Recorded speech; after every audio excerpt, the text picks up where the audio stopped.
बारिश में 4 बहुओं की 4 किस्म की रसोई। सुलोचना अपने चारों बेटों की शादी करवा कर 4 बहू को ले जाती है, जिसमें से संजना पत्रलेखा लव मैरिज वाली थी और पूनम और कुमकुम सास की मनपसंद की। तभी सास चारों के आगे कलश रखती है। बहू, हमारे कुल की मान्यता है कि गृह प्रवेश में यदि चावल घर में पूरी तरह बिखर जाए तो उस घराने में सुख सर्वदा बनी रहती है। दोनों बड़ी बहू पैर लगाकर अंदर आ जाती हैं। सासू माँ, मैं इस रस्म को निभाने में सफल रही।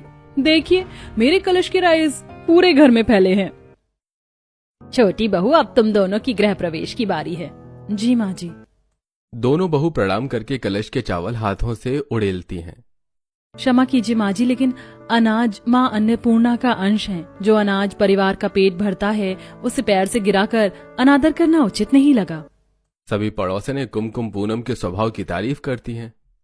सुलोचना बहन, तुम्हारी तीसरी चौथी बहू बड़े गंभीर आचरण वाली है। क्यों सुशीला बहन? ऐसा ही कह रही हो कौशल्या? जो जो अभी से अन्न का आदर कर रही है वो रसोई अच्छे से संभालेगी। ऐसी निपुण और गुणवान बहू ही तो रसोई की बरकत बनाकर रखती है। इस पर जलकर खाक होते हुए दूसरी बहू संजना कहती है, आंटी जी, बगैर किसी के हाथों का खाना खाए बिना आप जज कैसे कर सकती? मैं 5 स्टार होटल में शेफ हूँ। चाइनीज से लेकर कॉन्टिनेंटल, थाई, भारतीय किस्म किस्म का खाना बनाना आता है मुझे। शक्ल तो दही बड़े जैसी बना रखी, खाना क्या खाक बनाती होगी। हाँ। इसी प्रकार अगले दिन चारों की एक साथ पहली रसोई होती है। पत्रलेखा संजना शहरी तौर तरीके से पहनावा और भरकर मेकअप लगा के आती हैं। वहीं गांव वाली घरेलू बहू खूब सारा सिंदूर, हाथों में भरी हरी चूड़ियां डालकर आती है। प्रणाम माँ जी, सदा सौभाग्यवती रहो। नमस्ते एंड गुड मॉर्निंग मम्मी जी। खूब खुश रहो। बहुआ, तुम दोनों ने अपनी पहली रसोई में किस प्रकार के कपड़े पहने हैं? साड़ी क्यों नहीं पहनी? देखो, तुम्हारी दोनों देवरानी ने साड़ी पहनी है, कितनी अच्छी लग रही हैं। सासू माँ, भारी साड़ी पहनकर किचन में मुझसे कुकिंग नहीं किया जाएगा। वैसे ही कितनी उमस और चिपचिपपन हो रहा है।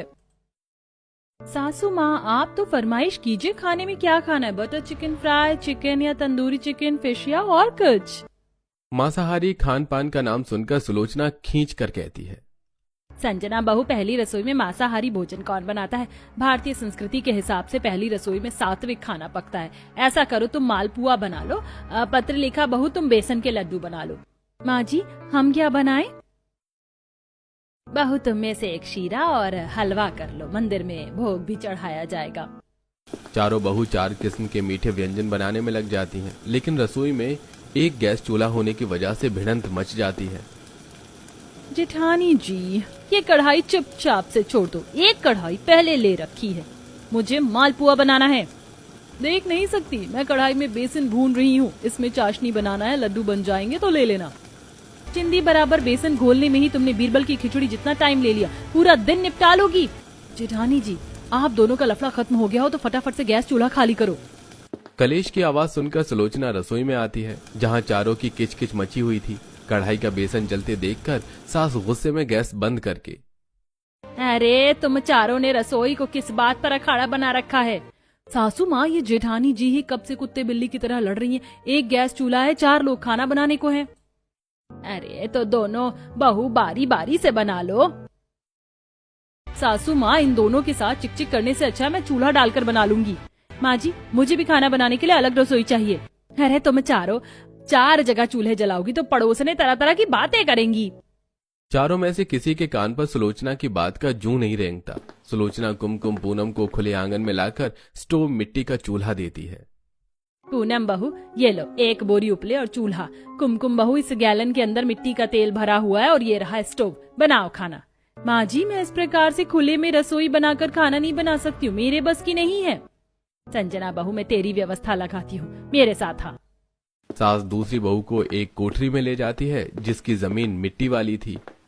जब मैंने पक्की रसोई नहीं बनवाई थी तो हमारा खाना पीना यहीं ही बनता था, तो तुम यहीं पर खाना बना लो। चारों बहू अपनी 4 किस्म की रसोई में खाना बनाने में लग जाती हैं, जहां सास की पसंद वाली दोनों बहू खुले आंगन में खुले मौसम में पूरी कचौरी तलती हुए। अच्छा हुआ जो हम अपनी रसोई खुले आंगन में कर रहे हैं, शुद्ध हवा में। आज तो अन्नपूर्णा माँ मुझ पर प्रसन्न है। देखो मेरी पूरियाँ कितनी फूली फूली सी बन रही है। मेरे हाथ का दम आलू खाकर आज सब लोग उंगलियां चाटते रह जाएंगे। तभी एकदम से अचानक से काले बादल छा जाते हैं और तेज हवा चलने से चूल्हा बुझ जाता है। हे भगवान, पता नहीं मेरी पूरी को किस करमजली की नजर लग गई। पूरी ने कितना तेल पी लिया। तभी जोर जोर से बारिश होने लगती है, जिससे कोठरी वाली कच्ची रसोई चूने लगती है। आज तो मैं सबको अपनी पहली रसोई में खस्ता पनीर ब्रेड का नाश्ता करवाऊंगी। तभी रसोई की कच्ची छत से रसोई में पानी भरने लगता है। एक तो ये रसोई बाबा आदम के जमाने जितनी पुरानी है, ऊपर से पहली रसोई में बारिश ने मिट्टी पलीत कर दी। तेल में ब्रेड डालकर संजना रसोई का पानी साफ करने लगती है। तभी छत उड़ जाती है। हे भगवान, इतनी तगड़ी बारिश में बिना छत वाली रसोई में खाना बचाना असंभव है। जुगाड़ लगाना पड़ेगा।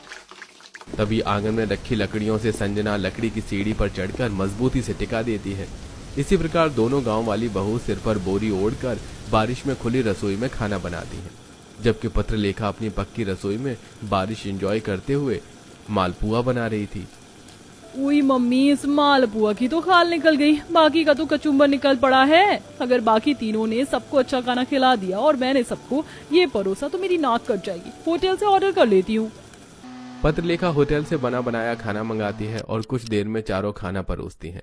तभी ससुर खाने की खुशबू लेते हुए, क्या बात है, आज तो मेज पर किस्म किस्म का खाना सजा हुआ है। बड़ी बहू के खाने से होटल जैसी बढ़िया खुशबू आ रही है। क्या बात है, आज तो मेज पर किस्म किस्म का खाना सजा हुआ है। बड़ी बहू के खाने से होटल जैसी बढ़िया खुशबू आ रही है।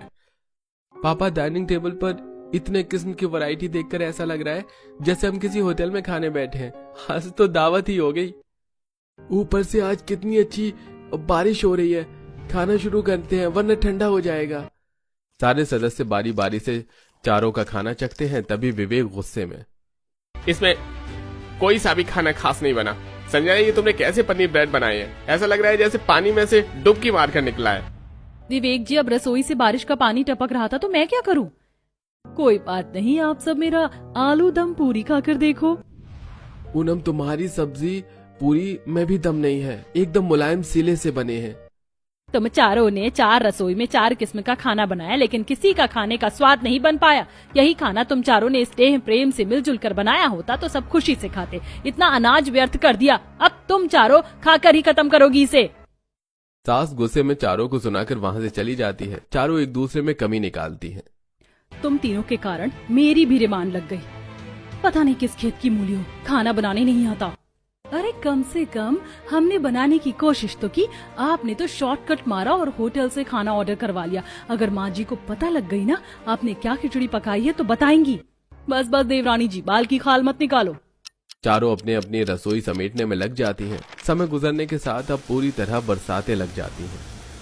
इस डेली डेली की आंधी बारिश ने खोले में खाना बनाना दूभर कर दिया। तिरपाल भी नहीं आड़ रहा है। कुमकुम जंगल से घास लाकर रसोई तैयार करती है, जबकि पूनम गांव के रहन सहन के अनुसार मिट्टी पुलों से रसोई बनाकर तिरपाल लगाती है। अब बारिश का पानी तिरपाल पर अड़ जाएगा। आज मैं अपनी रसोई में सबको गर्मा गर्म पकौड़ी बनाकर खिलाऊंगी। चारों बहू अपनी 4 प्रकार की मिट्टी, घास, लकड़ी और पक्की रसोई व्यंजन बनती हैं। अरे तुम चारों की बीरबल की खिचड़ी बन गई हो तो लाकर परोस दो, पेट में चूहे दौड़ रहे हैं। चारों अपना पकाया हुआ परोसती हैं। तभी पत्रलेखा बाउल भरकर मैगी लाती है। मम्मी जी, पापा जी, आज मैंने सबके लिए बारिश में मैगी और मैकरोनी बनाया है, खाकर बताइए। बहू, रोजाना ये मैदे वाला खाना कौन बनाता है, खाता है? इतना अच्छा बारिश का मौसम हो रहा है, पकौड़े बना लेती। तभी पूनम अपने बने पकौड़ी आगे करते हुए, ससुर जी, मैंने सबके लिए गरम गरम पकौड़ी बनाई है, खाइए ना। पूरा परिवार पूनम के बनाए पकौड़े पर टूट पड़ता है। बहू, तुमने अच्छे पकौड़े बनाए हैं, और डाल दो। पापा जी, मैंने आप सबके लिए दाल मखनी और तंदूर की रोटी बनाई है। आप सब लोग थोड़ा थोड़ा खा लीजिए वरना खाना बर्बाद होगा। मेरा तो पेट भर गया पकौड़े खाकर ही, अब तुम खा लो। इस तरह सब लोग एक ही बहू का बनाया खाते हैं, जिससे बाकी 3 बहू की रसोई का खाना बच जाता है। अगले दिन संजना को सब्जी फेंकते देख सास गुस्सा करती है। संजना बहू, इतनी सारी दाल मखनी तुमने ऐसे ही फेंक दी? माँ जी, दाल मखनी खट्टी हो गई थी और फिर बासी बचा हुआ खाना कोई खाता कहाँ है? तभी बाकी दोनों बहुएं सामग्री की लिस्ट बनाकर ले आती हैं। माँ जी, मेरे रसोई का तेल, दाल, आटा, चावल सब खत्म हो गया है, मंगवा दीजिए। बहू पैसे पेड़ पर नहीं लगे हैं जो तोड़कर मैं तुम चारों की रसोई में हर दूसरे दिन राशन भरवाती रहूं। अभी 15 दिन भी नहीं हुआ तुम लोगों को खाना पीना बनाते हुए। तुम चारों ने रसोई का बजट खराब कर दिया। किसी की भी रसोई में बरकत नहीं, केवल परोसने पकाने को ही रसोई संभालना नहीं कहते। एक गृहिणी में मेल जोल का भाव और खाना पकाते हुए उसके मन में संतोष होना बहुत आवश्यक होता है, तो थोड़े में भी पूरे परिवार का पेट भर जाता है। इस तरह अन्न की बर्बादी करने से अन्नपूर्णा देवी की बरकत घर से खत्म होती है। अब मैं अपनी रसोई खुद संभालूंगी। सास का फैसला सुनकर चारों की एक दूसरे से देखा देखी अन्न की बर्बादी का स्वभाव मिट जाता है, जिसके बाद वो एक में रसोई करके सबको भिन्न भिन्न प्रकार का खाना बनाकर खिलाते हैं। नाश्ता, लंच और डिनर वाली 3 बहुएं। अन्नपूर्णा अपने तीनों बेटों की शादी एक साथ करवाकर निशा, पल्लवी, कुमकुम को बहू बनाकर लाती है। बहुओं, हमारे कुल की मान्यता है कि गृह प्रवेश की रस्म में जिस भी बहू के कलश के चावल पूरी तरह घर में बिखर जाते हैं, उसके साथ साक्षात अन्न धन की देवी लक्ष्मी और अन्नपूर्णा विराजमान होती हैं। दोनों मॉडर्न शहरी बहू कलश को उल्टे पैर से गिराती हैं, तो वहीं कुमकुम दाहिने पैर से कलश गिराती है, जिसके चावल पूरे घर में बिखर जाते हैं। तभी पड़ोसन कांता, अरे अन्नपूर्णा बहन, तुम्हारी ये गांव वाली बहू गुणवान और संस्कारी आचरण वाली है। बाकी मॉडर्न बहू के लिए ये रस्म तो नाच न जाने आंगन टेढ़ा वाली बात हो गई है। इनके लक्षण देखकर लगता नहीं कि रसोई के कामकाज में माहिर होंगी। हाँ, पड़ोसन कांता की बात से दोनों मॉडर्न बहू को मिर्ची लग जाती है। What do you mean, aunty ji? आपको क्या लगता है हम शहर से हैं तो हमें खाना पीना बनाना नहीं आता? हमारी देहाती देवरानी सिर्फ सबको देसी खाना बनाकर खिला सकती है, लेकिन हमें इंडियन से लेकर कॉन्टिनेंटल हर टाइप की कुकिंग करनी आती है। ये गॉट इट? तभी दूसरी पड़ोसन सुषमा बात संभालते हुए कहती है, अरे बहू, ये तो बड़ी अच्छी बात है कि तुम्हें खाना पीना बनाना आता है। अन्नपूर्णा बहन, तुम्हारे तो दोनों हाथ में लड्डू हैं। एक साथ 3 बहू उतार लाई हो। तीनों एक एक टाइम के खाने की जिम्मेदारी भी संभाल लेंगी, तो सुबह का नाश्ते से लेकर लंच और डिनर में बढ़िया बढ़िया बनवा कर खिलाएंगी सब। हाँ आपके मुंह में घी शक्कर सुषमा बहन। रसोई संभालने की बात सुनकर पल्लवी, निशा मन में खिचड़ी पकाते हुए, मैं और खाना बनाकर खिलाऊंगी? My foot. खाना बनाने के चक्कर में मैं अपनी नींद खराब करूंगी? My foot. अगले दिन तीनों बहू की पहली रसोई होती है। गांव वाली बहू तड़के सुबह उठकर कामकाज करती है। अरे कुमकुम बहू, तुम रसोड़े में अकेले हो? तुम्हारी दोनों जेठानियां कहाँ हैं? माँ जी, जेठानी जी अभी जागी नहीं है। मैंने चूल्हा साफ करके उसको साफ सुथरा बना के पूजा कर लिया है। खाने में क्या क्या पकवान बनाना है? तभी दोनों बहुएं चेहरे पर भरकर मेकअप थोप कर आती हैं। गुड मॉर्निंग मम्मी जी। गुड मॉर्निंग मम्मी जी। बहुओं, आज तुम तीनों की पहली रसोई है, तो अपनी मन पसंद से जो भी तुम्हें अच्छा आता हो बनाकर खिला दो। रसोई में जरूरत की सामग्री घी, तेल, मैदा, सूजी सब भरा हुआ है। पहली रसोई बनाने के लिए बोलकर अन्नपूर्णा बाहर चली जाती है। सबके लिए दाल की भरी पूरी, कचौड़ी और मीठे में खीर और पुलाव, शाही पनीर बना लेती हूँ। हे माँ अन्नपूर्णा, आपको न्योता देती हूँ, मेरी रसोई का खाना अच्छा बने। गांव वाली बहू संतोष और खुशी भरे मन से खाना बनाती है, तो वहीं दोनों बहू किड़किड़ाते हुए, इतनी गर्मी में 36 तरह के पकवान मैं तो नहीं बनाने वाली। चिकन बिरयानी और चटनी बनाती हूँ। मेरे तो दिमाग में 36 तरह की चीज चल रही है। क्या बनाऊं जो इजी हो और कम एफर्ट लगे? हाँ, सबके लिए फ्रूट कस्टर्ड बना लेती हूँ। कुछ मिठाई तो बनाना होता है ना। दोनों आलसी बहू ऊबे मन से खाना बनाती हैं। वहीं कुमकुम देसी तरीके से काफी कुछ बनाती है। थोड़ी देर में तीनों अपना खाना परोसती हैं। चलो भाई, इंतजार खत्म हुआ। खाना आ गया। खुशबू तो चिकन जैसी आ रही है। क्या बनाया है? विवेक जी, मैंने सबके लिए चिकन बिरयानी बनाई है। माँ जी, एक बाइट टेस्ट करके बताइए। पहली रसोई में पकवान की जगह चिकन देखकर अन्नपूर्णा खिंचे लहजे से बोलती है, निशा बहू, पहली रसोई में हर कोई मीठा बनाता है ताकि परिवार में मधुरता, मिठास बनी रहे। बनाने से पहले पूछ तो लेती। अरे कोई बात नहीं भाग्यवान, अब जाने दो।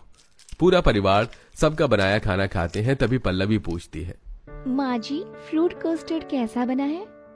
अन्नपूर्णा नीरस मन से जवाब देती है, पल्लवी बहू, तुम्हारा फ्रूट कस्टर्ड अच्छा है, लेकिन पहली रसोई की मान्यता कुमकुम बहू ने पूरी की है। उसने मीठे से लेकर पूरी कचौरी सब चीज स्वाद बनाई है ना? ना ही ज्यादा घी तेल है, ना मसाले। गांव वाली बहू की तारीफ सुनकर दोनों जलकर खाक हो जाती हैं। पता नहीं मम्मी जी को इस देसी देवरानी के खाने में क्या टेस्ट आ रहा है। ऊपर ऊपर इतना तेल तैर रहा है।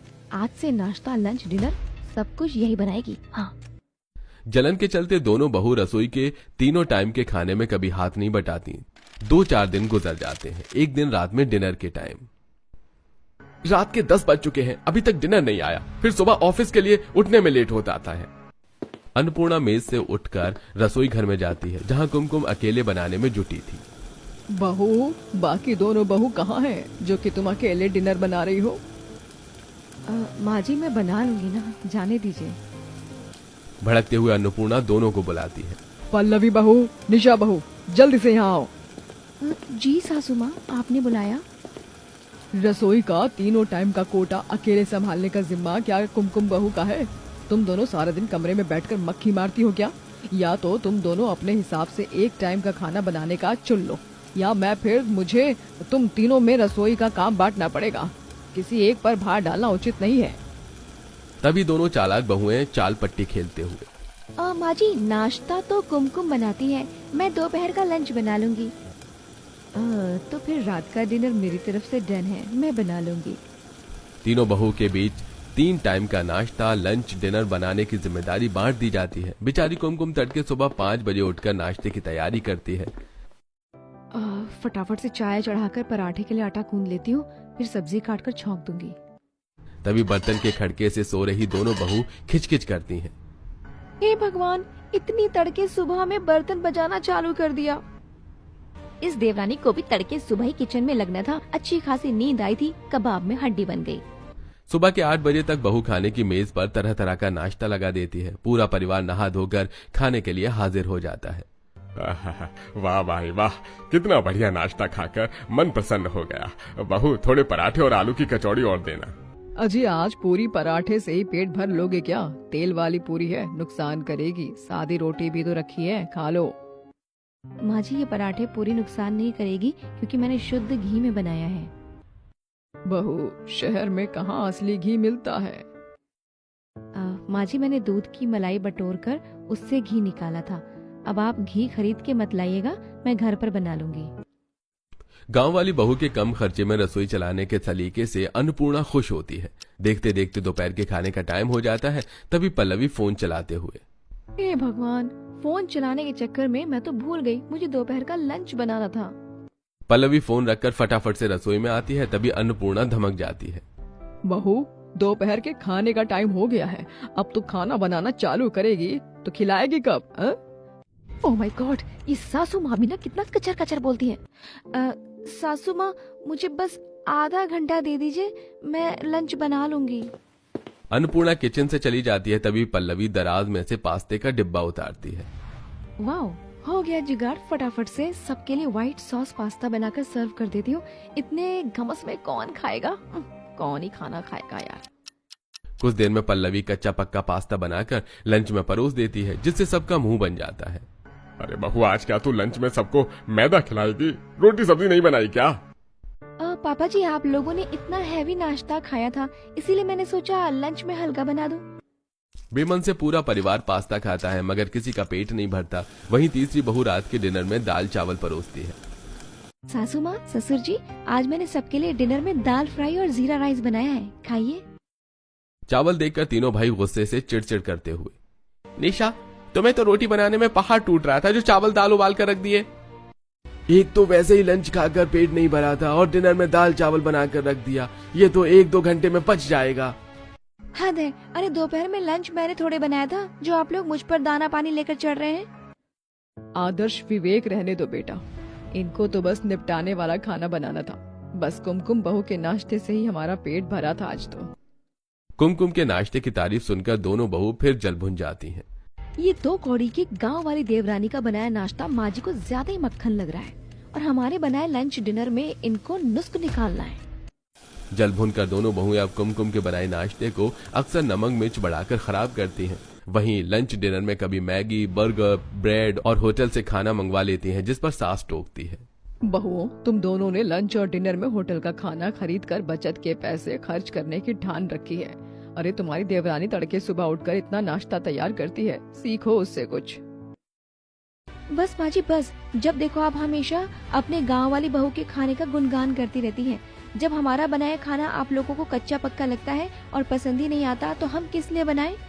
अब उगलाना तुम दोनों ने असली जहर। अरे खाना चाहत और लगन से बनता है। तुम दोनों के अंदर तो छोटी बहू के नाश्ते को लेकर जलन बसी है। माँ जी जाने दीजिए, दीदी को ऐसा मत बोलिए। दीदी रसोई का असली स्वाद परोसने और पकाने में होता है, वही असली गृहिणी के गुण हैं। अगर आप दोनों चाहें तो मैं आपको खाना बनाना सिखाऊंगी। इतने के बाद भी कुमकुम का मिलनसार बर्ताव देखकर दोनों बहुओं को पछतावा होता है। कुमकुम, हमें माफ कर दो। हम हमेशा तुम्हारे खाने की तारीफ से जलती रही, मगर अब हम तुमसे खाना बनाना सीखना चाहती हैं। हमें माफ कर दो। आखिर में कुमकुम दोनों जिठानी को खाना बनाना सिखाती है और अब तीनों बहुएं मिलजुल कर खुशी पूर्वक रसोई संभालती हैं।